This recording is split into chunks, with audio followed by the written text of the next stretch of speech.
I'm going to talk about the biggest key to success within the music industry so that you're able to reach your goals as effectively as possible. Let's get it.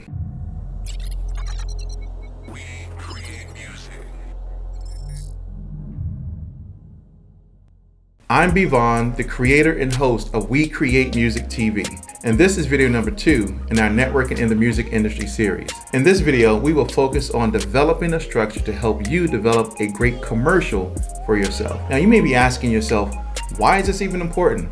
Well, as previously stated, the adult attention span is only a matter of seconds, and you want to make sure that you maximize your time effectively with those that you're going to be networking with. So let's look at developing your own structure for this commercial or this elevator pitch. All right, so here are the elements. Number 1 is to introduce yourself memorably and professionally. Now, I used to work with a sales training professional, and when I first met him, this is how he introduced himself to me. Hi, my name is Steve, and I help sales professionals feel better about themselves, better about their jobs, and make more money. And in my head, I was like, wow, that was a great introduction.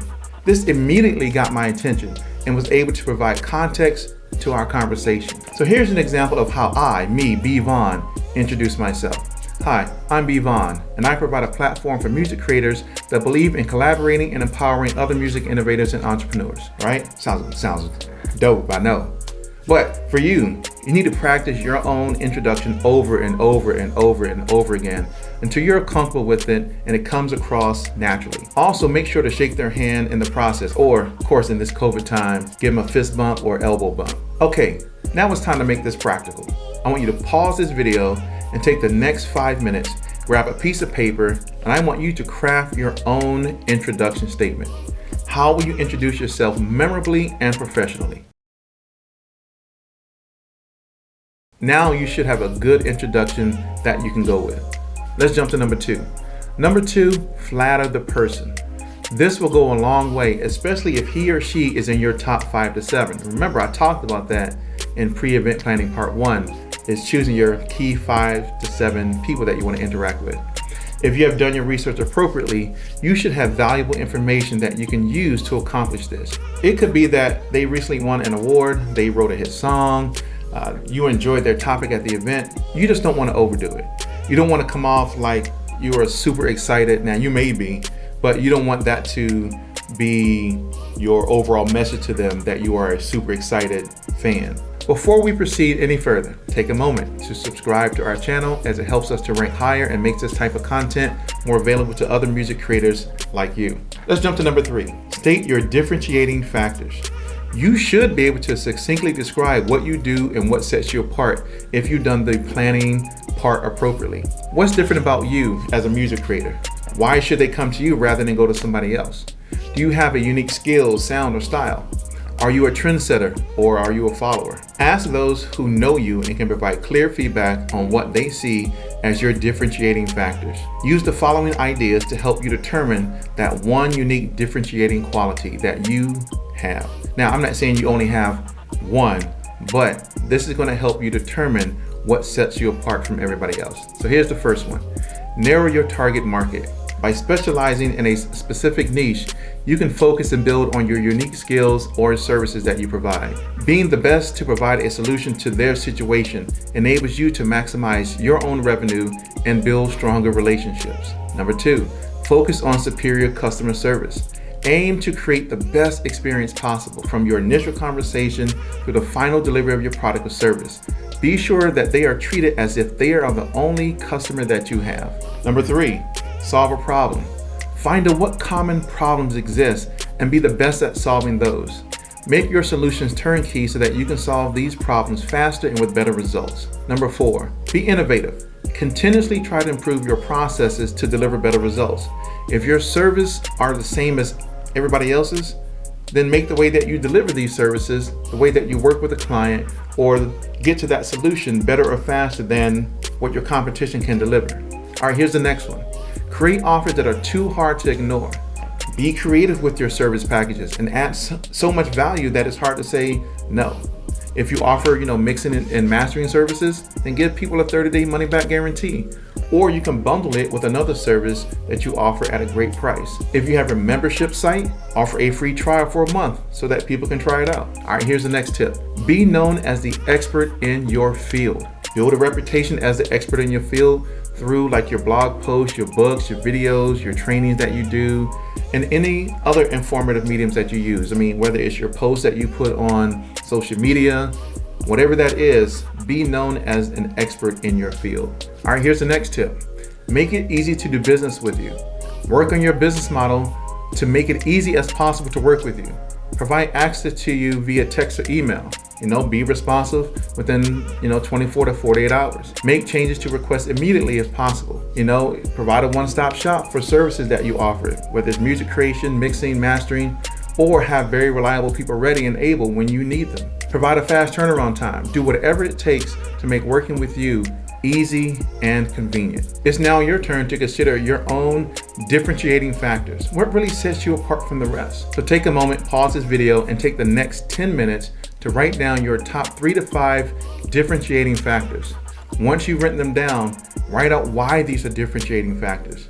Now, don't just give us surface answers like, hey, I provide top quality service, right? But really take the time to dig deep. You want your explanation to get to the core of why you do what you do. So there's a great book entitled How to Get Your Competition Fired Without Saying Anything Bad About Them by a guy I know named Randy Swantz, who outlines a 6-step plan that drives a wedge between the competition and the customer, in which the differentiating factor plays a lead role in accomplishing this wedge. Now, off you go.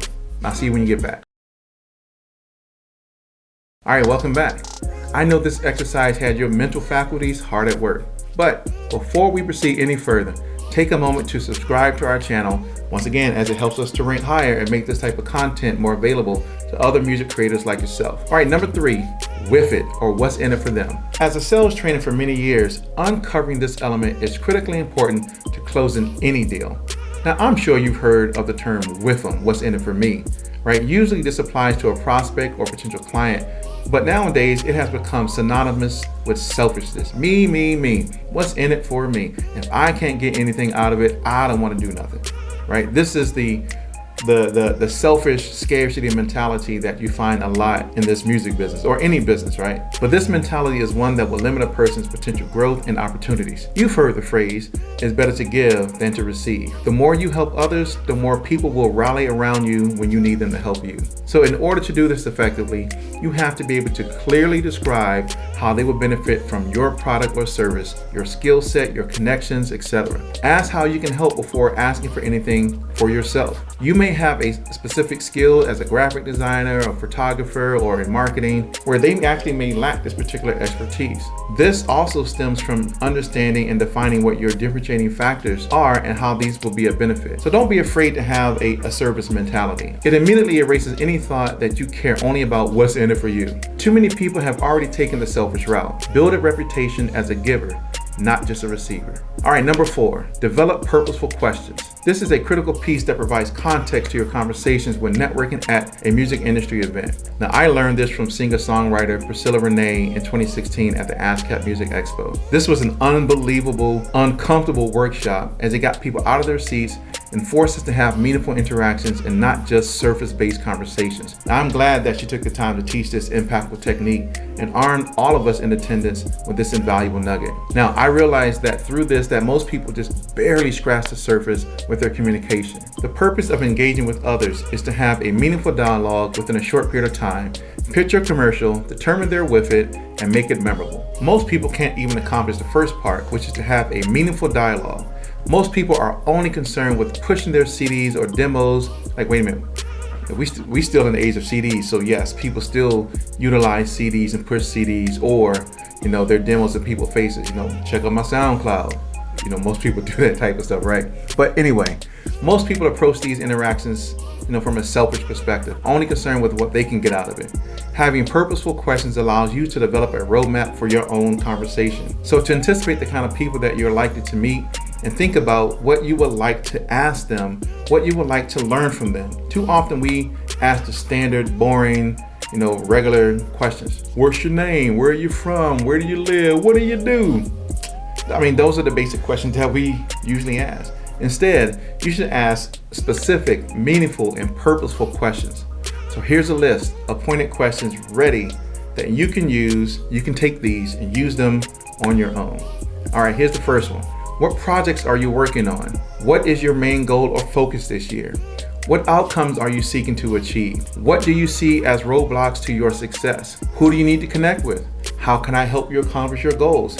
What's the biggest musical need you have right now? What opportunities are currently open to you? And what areas would you like to grow? Now, your turn. Pause the video and take the next 10 minutes to think about and write down your own purposeful questions. The more prepared you are to have meaningful dialogue, the further you'll go in your quest to establish meaningful relationships within this music industry.